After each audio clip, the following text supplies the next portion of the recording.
Naranasan mo na bang kumain ng pagkaing binigay sa'yo ng aswang na parakaraw? Kung nais mong makaiwas sa kapahamakan ay suhestyon ko sa'yo na huwag kang tatanggap o magtitiwala sa mga inaalok sa'yong pagkain. Dahil baka mauwi ka lang sa kamatayan. Kaya kung may parakaraw man sa paligid mo ay kailangan mong mag-ingat dahil siguradong hindi ka nila sasantuhin. Magandang araw sa iyo, Sir Eric, at sa mga tagapakinig. Ako po si Miriam. Nagbakasakali po akong magpadala ng kwento sa inyo kung sakaling mapili at maibigan ito ng mga taga-subaybay. Ito ang kwento na bumago sa pananaw sa buhay ng aking kapatid na si Jeremy noong nagtungo siya sa probinsya ng Ramirez upang magbakasyon sa bahay ni Lolo Sandrino kasama si Tia Eloisa at ang pamilya nito. Ayon kay Kuya Jeremy ay hindi niya makakalimutan ang karanasan niya sa Ramirez dahil nabalot yun ng kababalaghan na kamuntik ng pumatay sa kanya.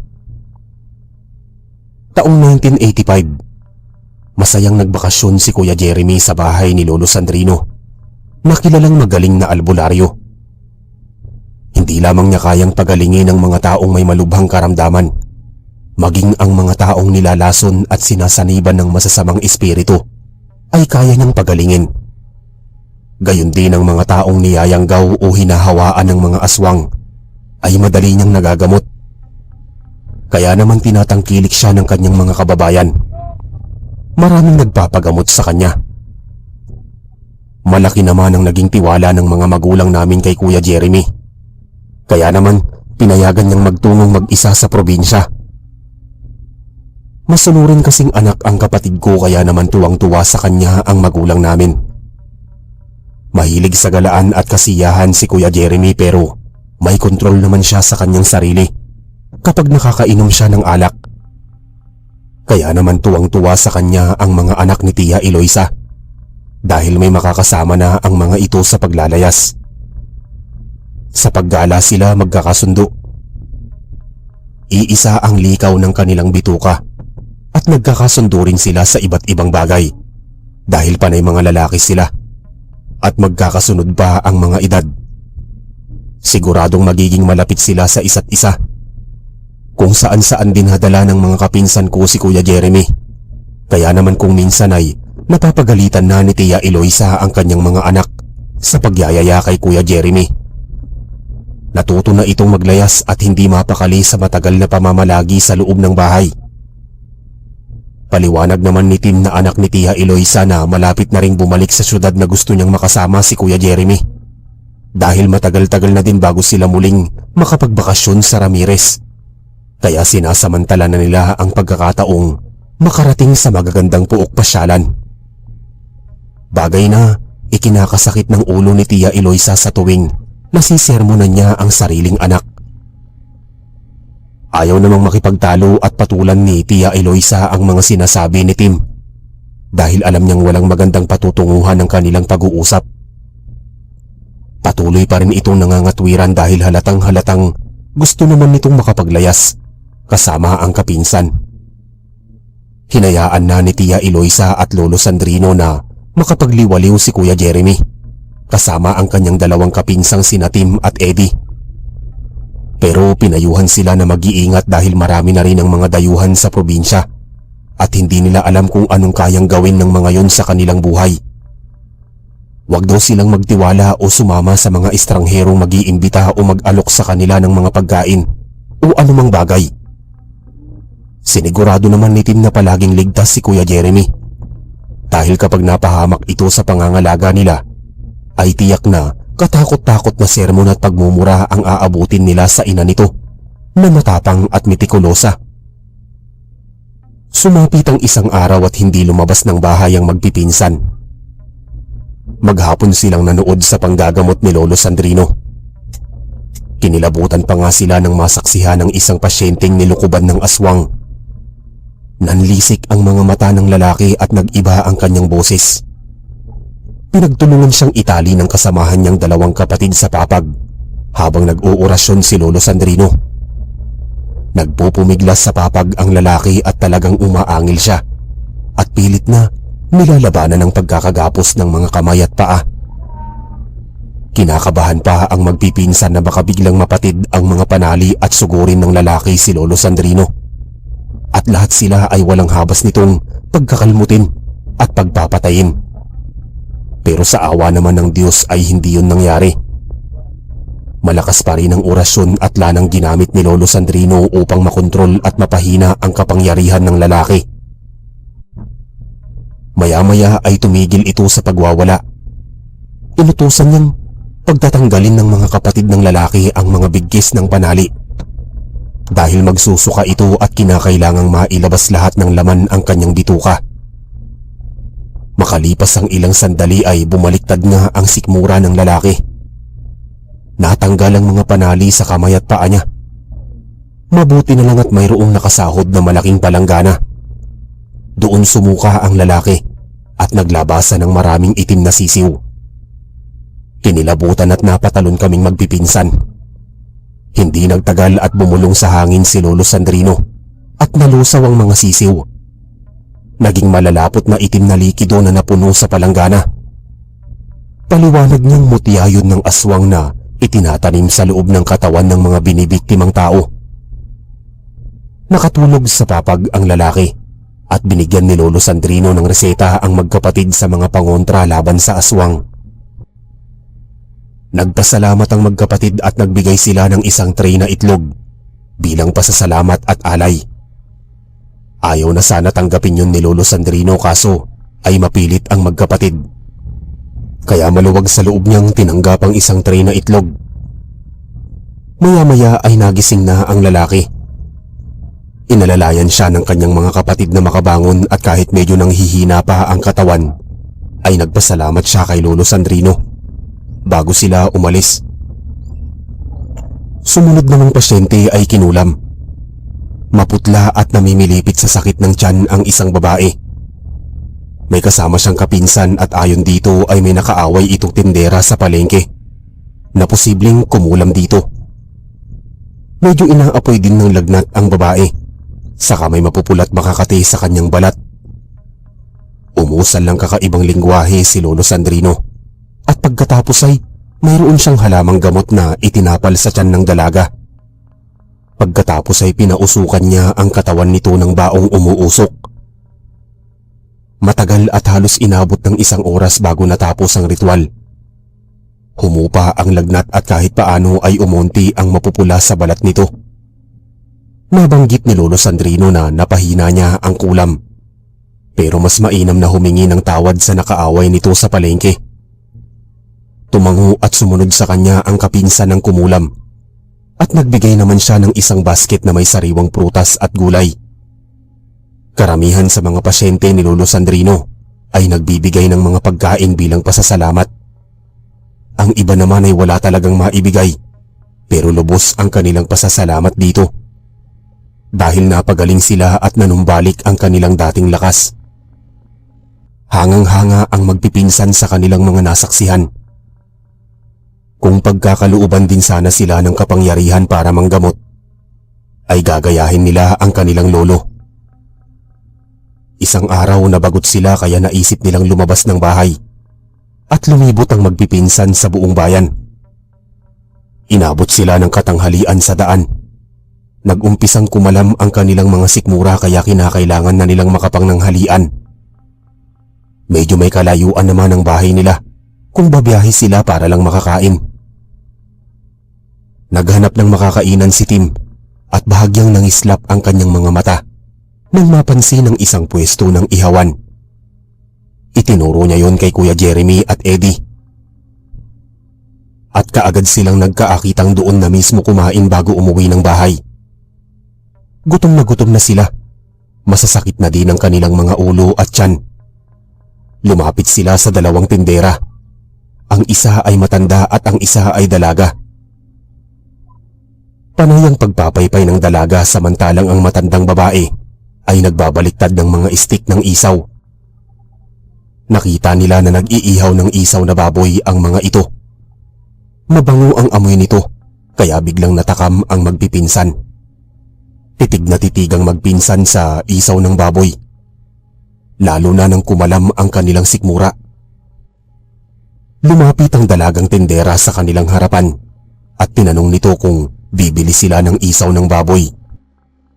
Sa unang pagkakataon ay halos mapatulala si Kuya Jeremy sa karikitang taglay ng dalaga. Medyo maliit ang mukha nito, mistisa at may beloy sa tigkabilang pisngi. Tinugon ni Kuya Jeremy ang malambing na katanungan ng dalaga at sinabi niya dito na o-order sila ng isaw. Sumunod sa kanya sina Tim at Eddie saka umorder din sila ng isaw na baboy. Pagkatapos nun ay humanap na sila ng pwesto. Nakita nila na mayroong ilang tumpukan ng upuan malapit sa pinag-iihawan. Eksaktong may bakanting mga upuan at walang ibang kumakain, kaya doon sila umupo. Makalipas ang ilang sandali ay nilapag na sa may mesa ng dalaga ang mga inihaw ng isaw na baboy. Umuusok-usok pa ang mga isaw. Maya-maya ay humingi sila ng 3 basong tubig at kaagad naman silang binigyan ng dalaga. Napasulyap si Kuya Jeremy at nakita niyang mapupungay ang mga mata ng dalaga. Mapupula ang labi at mayroong beloy sa tigkabilang pisngi. Nasilayan niya ang simpleng karikitan ng dalaga. Bahagya siyang namula at lumakas ang tibok ng kanyang puso. Maya-maya ay nagpasalamat naman silang 3 sa dalaga at pagkatapos ay nag-umpisang lantakan ng masasarap na isaw. Hindi naman mapigilan ni Kuya Jeremy na mapalingon at pagmasda ng magandang dalaga, kaya naman pinagbibiro siya ni Tim. Baka daw mabali na ang liig nito sa kakalingon sa babae. Mabuti pa makipagkilala siya dito bago daw sila umuwi. Medyo namula si Kuya Jeremy. Sinabi niyang nahihiya siyang makipagkilala sa dalaga. At baka magalit pa ang kasama nitong tindera na mukhang ina ng dalaga. Baka masabihan pa siya nitong oportunista. Sumabat naman si Eddie sa usapan. Wala naman daw masama kung makipagkilala si Kuya Jeremy at makikipagkaibigan sa dalaga. Wala daw ibang intensyon ng kapatid ko, kaya wag siyang mahihiya. Sa mga sandaling yun ay sinubukan ni Kuya Jeremy na makipagkilala sa tindera ng isaw ng baboy.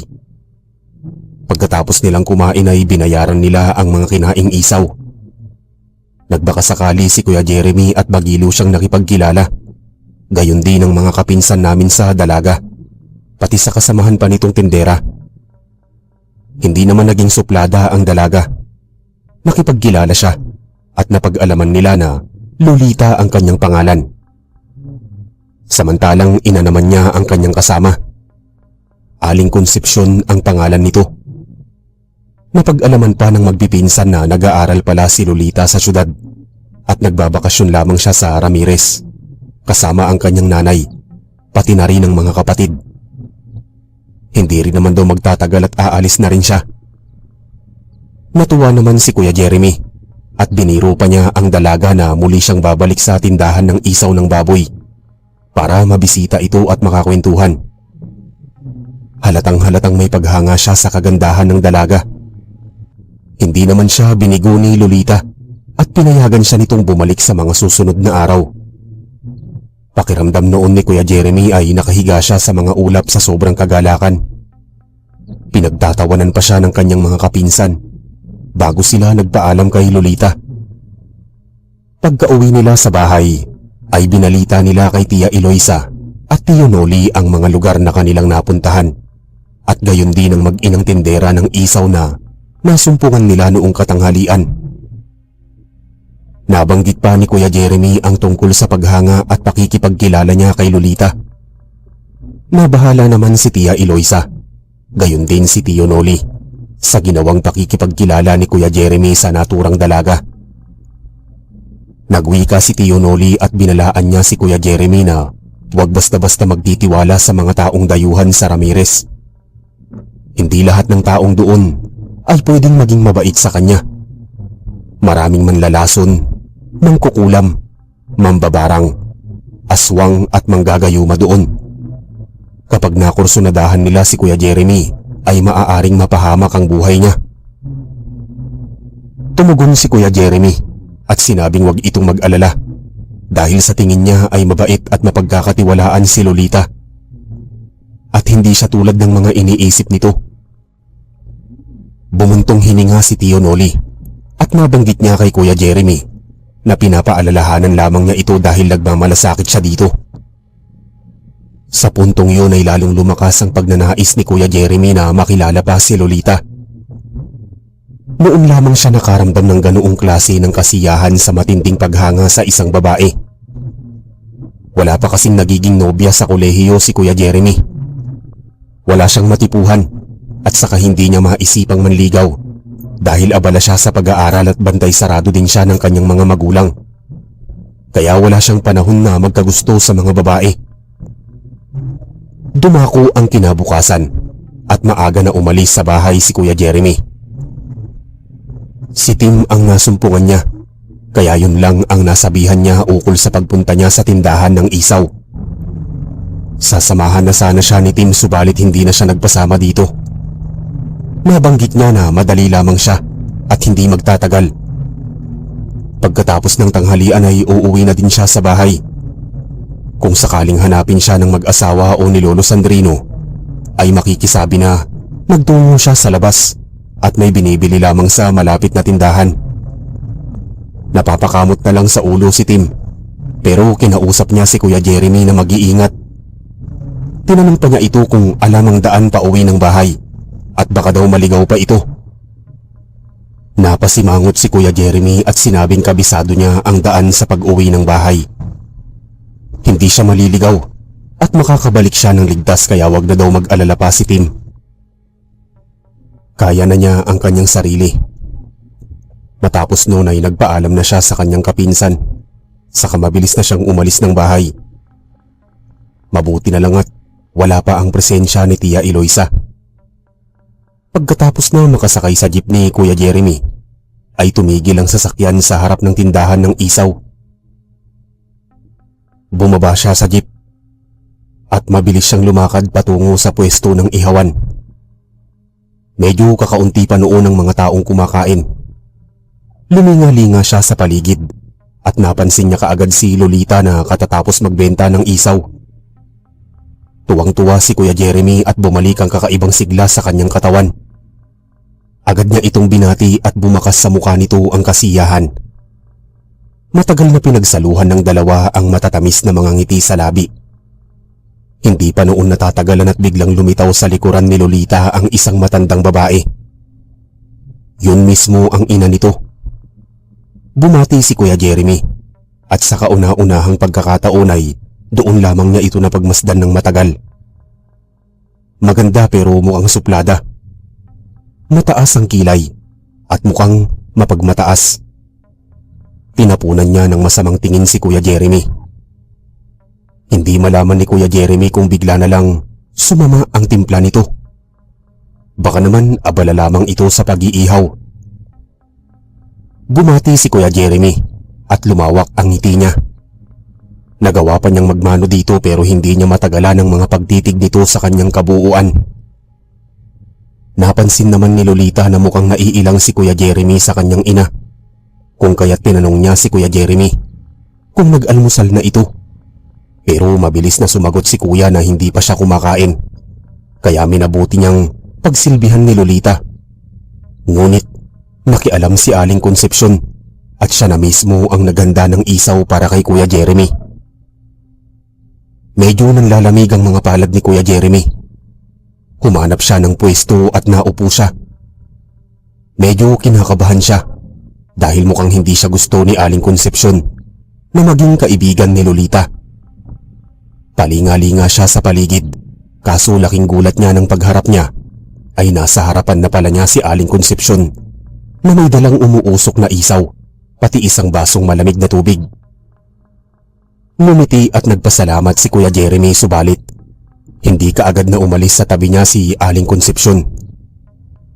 Naisipan nitong makipagkwentuhan sa kanya.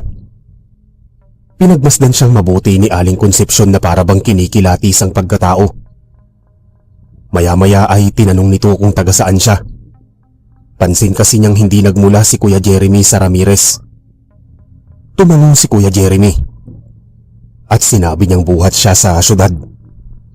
Nag-aaral pa siya sa kolehiyo at kaya lamang siya nasa Ramirez ay para magbakasyon sa bahay ng kanilang kamag-anak. Kasunod noon ay tinanong ni Aling Concepcion kung sino ang mga kamag-anak nito. Tumugon si Kuya Jeremy at sinabing pamilya ni Lolo Sandrino Salazar. Kilala itong albularyo sa buong bayan ng Ramirez. Kasalukuyan nitong kasama ang kanyang anak na si Tia Eloisa at asawa nitong si Tio Noli, pati na rin po ang mga kapinsan niya. Sa puntong narinig ni Aling Concepcion ang mga pangalan ng kanyang kamag-anak, ay bahagyang nangislap ang kanyang mga mata at nagbago ang ekspresyon ng kanyang muka.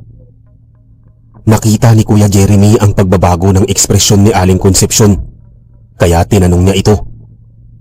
Tinanong niya kung kilala nito ang kanyang mga kamag-anak. Tumugon ang ina ni Lolita. Kilala daw niya ang mga ito, lalo na ang kanyang lolong tanyag na albularyo sa lugar nila. Kaya pala medyo kahawig daw si Kuya Jeremy ng tiyuhin nito. Ngumiti si Aling Concepcion at sinabi niyang kumain na siya ng isaw habang mainit pa. Espesyal daw yun dahil inihanda niya ang isaw para dito.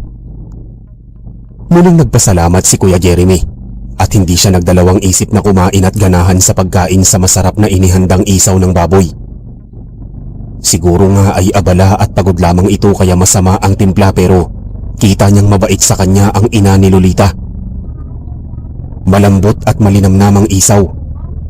Isinawsaw pa ni Kuya Jeremy sa maanghang na sauce ang isaw bago kinagat-kagat. Makalipas ang ilang sandali ay nilagok niya ang isang basong malamig na tubig na humagod sa kanyang lalamunan. Pagkatapos ng ilang sandali, dumighay at nabusog si Kuya Jeremy at naisipan niyang abutan ng bayad si Lolita, subalit sumabat sa kanila si Aling Concepcion. Hindi na siya pinabayad nito. Libre na lamang daw yun dahil naging mabuti siyang kaibigan sa kanyang anak. Napangiti si Kuya Jeremy. Hindi niya sukat akalaing may mabuting puso pala sa kanya si Aling Concepcion. Natuwa pa siya lalo pat hinayaan sila ni Lolita na makapagkwentuhan habang wala pang bumibiling mga customer. Kaya habang kakaunti pa ang mga taong kumakain ng isaw ay nagawang mag-usap ng dalawa hanggang sa sumapit ang katanghalian at naisipan ng umuwi ni Kuya Jeremy. Naisip niya na baka mapagalitan na siya ni Tia Eloisa at Lolo Sandrino kung matatagalan pa siya sa ihawan, lalo pat hindi niya kasama ang mga kapinsan. Doon lamang niya naisip ang kanyang pagkakamali. Mahigpit na bilin ni Tia Eloisa na wag siyang hahayaang mag-isang lumabas ng bahay, pero sinuway nila yun ni Tim. Kaya nakakatiyak siyang iginigisa na sa sermon ng kapinsan niya sa mga oras na yun. Dali-dali siyang naglakad palayo sa ihawan at nag-abang ng jeep. Kaya lang ay biglang may kumausap sa kanyang ale. Tinanong siya nito kung madalas daw akong kumakain ng isaw sa ihawan ni Aling Concepcion. Tumango siya at tinanong niya kung bakit. Seryosong tuminging mabuti sa kanya ang ale at pinayuhan siya na sa susunod ay wag na daw kumain doon ng isaw si Kuya Jeremy. May lahi daw aswang at isa pang parakaraw. Baka daw sa susunod ay karne ng tao na ang makain niya. Magsasalita na sana si Kuya Jeremy nang biglang may lumitaw at humintong jeep sa tapat niya. Sumakay siya kaagad at binaybay ang daan. Sa biyahe ay gulong-gulo at tuliro ang isip ni Kuya Jeremy. Hindi niya malaman kung maniniwala ba siya sa sinabi sa kanya ng ale o hindi. Lumagpas ang 20 minuto at nakarating na siya sa labas ng bahay. Pagkapasok niya sa loob ay sinalubong siya ni Lolo Sandrino at Tia Eloisa na mukhang galit. Kinausap siya ni Lolo Sandrino.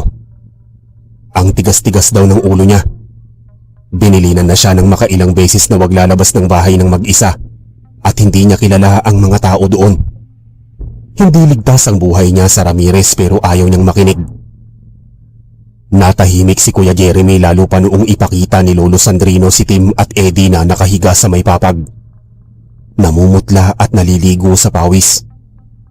Tinanong ni Kuya Jeremy kung anong nangyari sa kanila at tumugon si Lolo Sandrino. Batay sa kanya, ginamot niya ang magkapatid matapos na magsuka at mamilipit sa sakit ng ulo at tiyan noong umaga. Gumamit siya ng orasyon at mga halamang gamot hanggang sa mapasukan niya ang magkapatid at may lumabas na mga bahagi ng katawan ng tao. mula sa mga inilabas nilang pagkain. Pinaamin niya ang magkapatid kung saan kumain maliban sa kanilang bahay. Nagtapat naman ang mga ito at sinabing kumain sila sa ihawan ng isaw ng baboy. Kumpirmado na niyanggaw sila ng tindera. Karne ng tao ang mismong mga iniihaw na isaw doon. Nagulantang si Kuya Jeremy pero sinikap niyang makipag-usap kay Lolo Sandrino. Humingi siya ng pasensya subalit hindi na niya naituloy ang kanyang sasabihin dahil bigla na lang may kumirot sa kanyang tiyan. Napahawak siya sa kanyang tiyan at lalong lumalalim ang masakit sa loob nito. Napaupo siya sa kahoy na upuan at kaagad siyang nilapitan ni Lolo Sandrino at Tia Eloisa. Tinanong siya ni Tia Eloisa kung nanggaling na naman ba siya sa ihawan ng isaw. Pinapaamin pala siya ni Tim kung may nalalaman kung saan pumunta si Kuya Jeremy para masundo niya pero hindi ito nagsasabi sa kanya ng totoo. Naiinis si Tia Eloisa dahil natututong magsinungaling ang kanyang anak pero nagtapat naman si Kuya Jeremy at sinabi niyang nanggaling siya sa ihawan ng isaw malapit sa may maliit na butika. Patuloy pa rin ang pamimilipit ng kanyang tiyan sa sobrang sakit. Para na siyang mababaliw ng mga oras na yun. Habang makailang beses na dumadaing at sumisigaw sa iniindang kirot.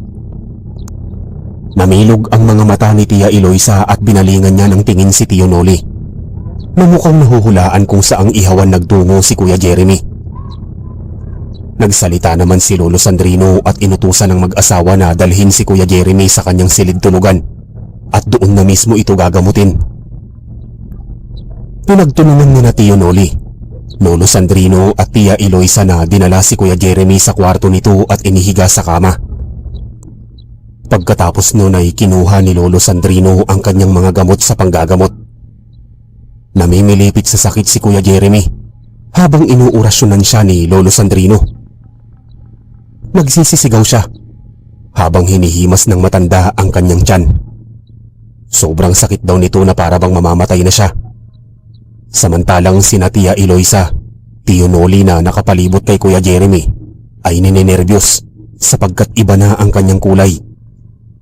Naninilaw ang kanyang balat at kung ano-ano na ang kanyang sinasabi. Nagdideliryo na siya. Halos mawala na ang itim niya sa mga mata. Kung ano man ang dumapong sakit sa kanya ay lubhang napakabagsik nito sapagkat nitong nagdaang umaga, gayon din sa nagdaang gabi, ay napakasigla pa niya. Umusal ng orasyon si Lolo Sandrino. May idinampi siyang mga halamang gamot sa bandang tiyan kasabay nun ay may pinahid pa siyang langis sa tiyan ni Kuya Jeremy. Napangiwi sa sakit ang kapatid ko habang pinaglalabanan ng kanyang nararamdaman. Pabaling-baling siya sa kanyang kinahihigaan. Naliligo na siya sa pawis at hirap na hirap sa kanyang sitwasyon. Makalipas ang ilang sandali ay namumuo ang mga pawis niya sa kanyang noo. Noong una ay namumutla ang kanyang balat pero sa kinalaunan ay unti-unting nagbabago ang kulay niya. Bumabalik sa dati ang kulay ng kanyang balat. Medyo humuhupa na ang matinding pagsakit ng kanyang tiyan at kahit paano ay nakakagalaw na siya ng maayos. Bumalik ang dating init ng kanyang katawan na kanina lamang ay kasing lamig ng yelo. Huminga ng malalim si Kuya Jeremy habang walang kaimik-imik na pinagmamasdan si Lolo Sandrino na umuusal ng huling orasyon habang hinahaplos ang kanyang tiyan. Pagkatapos ng seremonya sa panggagamot ay nabanggit ni Lolo Sandrino na sa kanyang pamilya na biktima si Kuya Jeremy ng isang aswang na parakaraw. Para daw silang mangkukulam ngunit iba ang kanilang paraan ng pangungulam. Binubulungan daw nila ng orasyon ang pagkain ng kanilang nais biktimahin at tatamaan ito ng kung ano-anong sakit sa tiyan. Mabuti na lang daw at hindi niyanggaw si Kuya Jeremy. Sa pagkakataong yun ay namuuna naman ang kakaibang inis at galit sa mukha ni Tia Eloisa. Mukhang malapit nang sumabog ang kanyang kinikimkim na sama ng loob. Nag-umpisa siyang magsalita. Malaki daw ang hinala niya na kagagawan yun ng dating kabit ni Tio Noli. Ito mismo ang gumawa ng pangyayanggaw sa kanilang anak at kinulam pa si Kuya Jeremy. Tinapunan niya ng masasamang tingin si Tio Noli. Nalubos na ikinasindak ng kanilang dalawang anak. Hindi ito nagtangkang magsalita o magtanong sa takot na mapagalitan sila ng kanilang ina. Pinagmasdang mabuti ni Lolo Sandrino si Kuya Jeremy at binalingan niya ng atensyon sina Tio Noli at Tia Eloisa saka siya nagwika. Mukhang hindi pa rin daw tumitigil sa paggawa ng karahasan si Aling Concepcion at balak pa niyang biktimahin ang kanyang mga apo upang makaganti sa mag-asawa. Tumugon si Tio Noli. Hindi naman daw dapat na makatikim ng parusa si Kuya Jeremy, pati ang kanyang mga anak. Kung hindi siya ang dapat na masaktan at bigyan ng parusa dahil sa bigat ng kanyang ginawang kasalanan. Lumungkot ang ekspresyon ng mukha ni Tio Noli habang pinagmamasdan niyang mabuti ang kalagayan ng kapatid ko. Sandaling tumahimik. Humupa na noon ang pagdidelirio ni Kuya Jeremy at mukhang nakabalik na siya sa katinuan ng pag-iisip matapos na makaramdam ng kaginhawaan. Nanumbalik na din ang dati niyang masiglang kulay ng balat. Narinig niya ang mga sinabi ni Tia Eloisa na talagang gumimbal sa kanyang buong sistema. Nagtangka siyang magtanong kahit na medyo nahihilo siya at sumasakit ang kanyang ulo, dulot ng mabahong amoy ng mga panggamot ni Lolo Sandrino. Tinanong ni Kuya Jeremy si Tia Eloisa kung sinong kabit ni Tio Noli ang tinutukoy nito. Hindi sumagot si Tia Eloisa, bagkus ay si Tio Noli ang sumagot sa kanyang katanungan. Ayon sa kanyang paliwanag, dati niyang kasintahan si Aling Concepcion bago pa sila magkaroon ng anak ni Tia Eloisa. Hindi naman siya hinahawaan nito ng pagiging aswang pero magulong-magulo ang isip niya noon. Huli na nang malaman niya na ginagayuma pala siya ni Aling Concepcion at kamuntik na siyang sumama at bumuo ng pamilya kasama ito. Mabuti na lang at nailigtas siya ni Lolo Sandrino. Nabawi nila kay Aling Concepcion subalit noong nabuntis si Tia Eloisa ay kinulam siya ni Aling Concepcion at inaswang na naging dahilan upang malaglag ang una nilang anak. Hindi kasi niya matanggap na bubuo ng pamilya sina Tia Eloisa at Tio Noli. Lihim siyang sinugod ni Lolo Sandrino at ginamitan ng kapangyarihan kaya tuluyan na niyang iniwasan at nilayuan si Tio Noli. At sa mga sandaling yun ay si Kuya Jeremy naman ang binuweltahan ni Aling Concepcion dahil sa pakikipagkaibigan niya kay Lolita. Inisip niya na marahil ay gawin din ni Kuya Jeremy kay Lolita ang ginawa ni Tio Noli kay Aling Concepcion, kaya kinulam siya nito sa pamamagitan ng pagkain. Hindi nakapagsalita si Kuya Jeremy. Napakasakit pala ng nakaraan ni Tio Noli at Tia Eloisa sa kamay ni Aling Concepcion. Parang bahagyang kumirot ang kanyang damdamin dahil pinaglaruan lamang siya ng tadhana. Nahumaling pa siya sa anak ng babaeng kamuntik ng sumira sa pamilya ng kanyang kamag-anak. Bumalik ang atensyon ni Kuya Jeremy sa kasalukuyan niyang sitwasyon. Nangusap si Lolo Sandrino. Mabuti na lang daw at nailigtas siya nito sa kamatayan. Kamuntik na siyang mapatay ng parakaraw. Nilason pa siya nito sa pamamagitan ng pagkain. Dagdag pa ni Lolo Sandrino na may nalalaman pa daw siya ukol kay Aling Concepcion, pati sa anak nitong si Lolita. May nakapagsabi pa daw sa kanya na may nakakita sa mga ito na isang mga ngahoy sa bundok, na may mga binibiktima palang mga bata ang mag-ina na inilalagay nila sa sako at dinadala sa kubo sa bundok. Doon ay gumagawa sila ng mahika upang gawing isaw ng baboy ang mga pinapatay at pinuputol-putol nilang mga katawan ng mga bata. Yun daw mismo ang binibenta nila. Madalang daw silang kumukuha talaga ng baboy na iniihaw ang isaw. Pasalamat na lamang daw ako at hindi ako ginamitan ng karni ng tao, kung hindi ay baka magkakatulad ng kapalaran nilang magpipinsan. Halos mangunot ang noo ni Kuya Jeremy. Nangilabot siya sa mga nalaman niya lalo na kay Lolita. Pakiramdam niya ay nabawasan ang paghanga niya dito matapos na malamang isa itong aswang. Maya-maya ay nahimasmasan si Kuya Jeremy. Nagpasalamat siya kay Lolo Sandrino. Akala daw niya ay matitigok na siya dahil pakiramdam niya ay nasa kalahati ng hukay ang kanyang mga paa habang pinaglalabanan ng matinding pagsakit ng tiyan. Ganun daw pala ang pakiramdam ng kinukulam. Hindi pa doon natatapos ang kanilang usapan. Pinayuhan siyang magpahinga na muna ni Lolo Sandrino. Pinakain siya ni Tia Eloisa ng dinasalang lugaw hanggang sa tumanggap na ng ibang pagkain ng kanyang sikmura. Lugaw lamang ang kinakain niya hanggang hapunan. Medyo pinagpapawisan na siya kaya guminhawa na rin ang kanyang pakiramdam. Tuluyan na siyang gumaling sa kinagabihan at nakatulog na din siya ng mahimbing matapos na madasalan ng kakaibang orasyon ni Lolo Sandrino. Kinabukasan nanumbalik ang kasiglahan ni Kuya Jeremy. Napansin niyang bihis na bihis ang buong pamilya maliban kay Eddie. Tinanong niya kung saan sila pupunta at nalaman niyang magtutungo ang kanyang mga kamag-anak sa bahay ni Aling Concepcion. Nagpumilit siyang sumama sa mga ito dahil gusto niyang magkaroon ng kaliwanagan ang kanyang pag-iisip. Subalit hindi siya pinayagan ni Lolo Sandrino. Pinayuhan niyang bantayan ni Eddie si Kuya Jeremy para makapagpahinga. Subalit naging makulit ang kapatid ko. Ipinaliwanag niyang may karapatan siyang sumama dahil biktima din siya ni Aling Concepcion. Gusto rin niyang malaman ang magiging reaksyon at paliwanag sa kanya ni Lolita. Sa oras na yun ay naisip nilang may punto si Kuya Jeremy. Pero delikado kung sasama pa ito sa kanila, ngunit sa katapos-tapusan ay pumayag na din silang sumama ito sa bahay ng mag-inang aswang na parakaraw. Noong magtungo si Kuya Jeremy kasama ang kanyang mga kamag-anak sa bandang ihawan, ay inabutan nila si Lolita.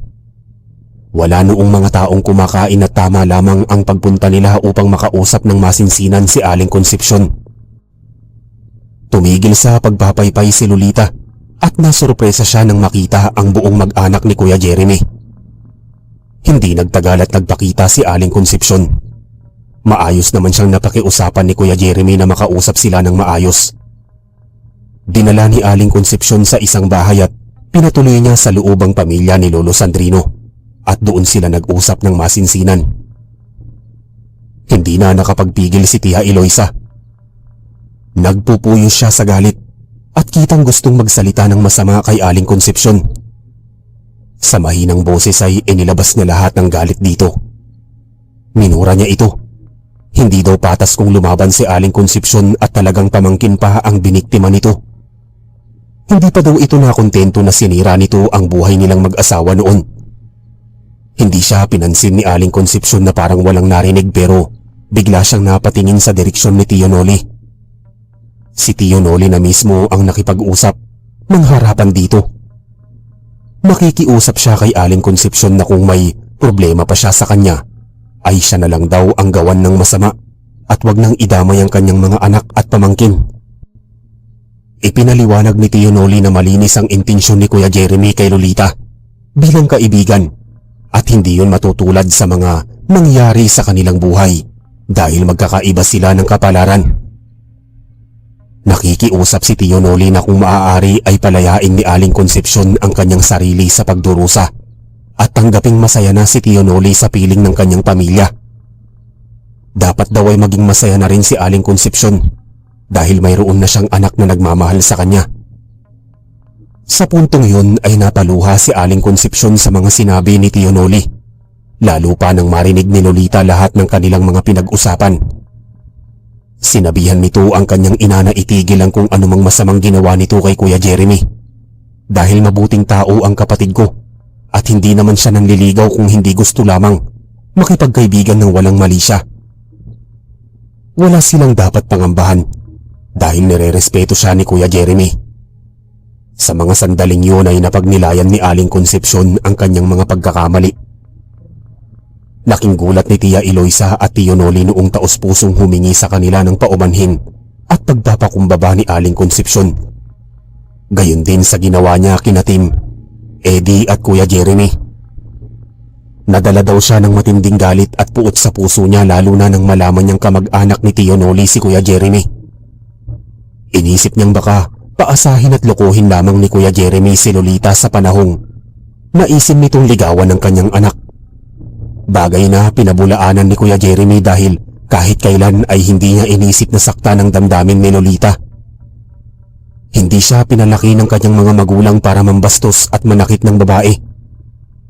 Si Lolita ay representasyon ng isang babaeng dapat igalang at pahalagahan tulad ng isang ina. Inaamin niyang may lihim siyang paghanga dito pero hindi ibig sabihin noon ay mas palalalimin pa niya ang kanyang nararamdaman at magpipilit na maging nobya sa mabilisang paraan si Lolita. May delikadesa siyang lalaki at respeto sa babae, pati na rin ang pagpapahalaga sa pag-aaral, kaya hindi siya nagpapadalos-dalos sa kanyang mga desisyon. Mas makakabuti pa nga daw siguro kung dumistansya na muna siya kay Lolita upang matahimik silang lahat at kung mas mapapabuti sila sa ganoong ideya. Mukha namang naliwanagan ng pag-iisip ni Aling Concepcion, kaya natuldukan na rin ang anumang alitan sa kanilang lahat. Nagkapatawaran at nagkasundo na rin sina Tia Eloisa, Tio Noli at Aling Concepcion. Humingi naman ng paumanhin si Lolita sa ginawa ng kanyang ina kay Kuya Jeremy. Tiniyak pa rin niyang na wala nang magbabago sa kanilang pagkakaibigan pagkatapos ng mga nangyari. Naging positibo naman si Kuya Jeremy sa posibilidad na tumibay pa ang kanilang pagkakaibigan at mas makilala pa niya ng lubusan si Lolita. Kaso ay naungkat ni Lolo Sandrino ang pagiging aswang ng mag-ina. Ayaw na sana niyang pagbantaan ng mga ito, subalit kung ipagpapatuloy pa daw nila ang pagpatay sa mga bata para gawing isaw at makapanghawa sa ibang tao, ay mapipilitan siyang gamitan sila ng kapangyarihan. Medyo naalarma ang mag-ina at nangako si Aling Concepcion na sisikapin nilang gumawa ng mabuti dahil ayaw pa nilang mamatay. Humingi din sila ng tulong kay Lolo Sandrino kung paano sila magagamot. Produkto din pala sila ng pangyayanggaw at hindi talaga sila pinanganak na mga aswang. Nahawaan lamang sila ng pagiging aswang noong dumalo sila sa handaan sa isang baryo ng mga aswang. Naawa si Lolo Sandrino at sinabi niyang tutulungan niyang magamot ang mag-ina. Maghahanap lamang daw siya ng bakanting oras at araw para masuri ang mag-ina. Kaso ay baka abutin sila ng taon bago tuluyang magamot ang pagkaaswang. Pumayag naman ang mag-ina kahit matagal ang maging gamutan. Napapagod na rin naman sila sa kanilang mga ginagawa at gusto daw nilang makapagbagong buhay. Nagpasalamat si Aling Concepcion kay Lolo Sandrino dahil sa kabila ng kanilang alitan at hindi pagkakaunawaan, ay nagawa pa silang tulungan na makawala sa kadiliman. Wala naman daw yung kaso kay Lolo Sandrino. Ang mahalaga ay nakatulong siya sa kapwa niya. Hindi na rin naman sila nagtagal at nagpaalam na si Kuya Jeremy at ang kanyang mga kamag-anak kay Lolita at Aling Concepcion bago sila bumalik sa bahay. Nagtagal pa ng 2 linggo si Kuya Jeremy sa Ramirez at madalas na din siyang nagagawi sa ihawan kasama ang kanyang mga kapinsan. Tiniyak ni Aling Concepcion na walang lason o anumang itim na mahika sa kanyang mga inihahandang isaw para kay Kuya Jeremy at sa mga kapinsan ko. Hindi man sila naging malapit na magkaibigan ni Tia Eloisa, ay sibil naman siyang nakisama dito at hindi na kailanman pinakialaman ang mga buhay ng mag-asawa. Hindi na siyang nagtangkang manggulo at makisawsaw sa mga isyu ng pamilya ni Tio Noli. Kinalimutan na niya ang matinding pagnanasa kay Tio Noli at nakontento na siyang mamuhay kasama ang kanyang anak. Madalas na rin silang nagpapagamot na mag-ina kay Lolo Sandrino. Halos magbawis sila ng buhay na mahirap na proseso ng panggagamot pero hindi sumuko, alang-alang sa magandang pamumuhay bilang ordinaryong tao. Makalipas ang 2 linggo ay nagdesisyon ng bumalik ng syudad ni Kuya Jeremy. Baon niya ang masasayang alaala kasama ang mga kapinsan niya, gayon din si Lolita. Hindi pa rin naman sila nawalan ng komunikasyon kahit magkalayo sila ng lugar. Sa kasalukuyan ay nakapangasawa ng accountant si Kuya Jeremy at magbasa hanggang ngayon ay nasa isip pa rin niya ang mga bilin ng kanyang tiyo at tiyahin sa tuwing magagawi siya sa Ramirez para magbakasyon. Kinikilala na muna niyang mabuti ang mga taong nais niyang pagkatiwalaan at hindi siya basta-basta tumitikim ng mga babaeng luto ng mga hindi niya kilalang tao. Mas nagtitiwala pa rin siya sa kanyang sariling luto o lutong bahay ng kanyang asawa. Hindi man sila nagkatuluyan ni Lolita ay nasa puso pa rin niya ang espesyal na bahagi ng dalaga na hinding-hindi niya makakalimutan sa buong buhay niya.